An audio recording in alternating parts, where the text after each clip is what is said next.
Hello everyone, in this video I'm going to show you how you can add music to CapCut iPhone. Alright, it's different from the Android version. You cannot find your music here. Yeah, it's nothing.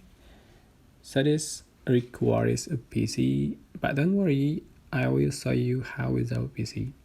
Alright, first you can find your music files and just click three dots, select share and select CapCut.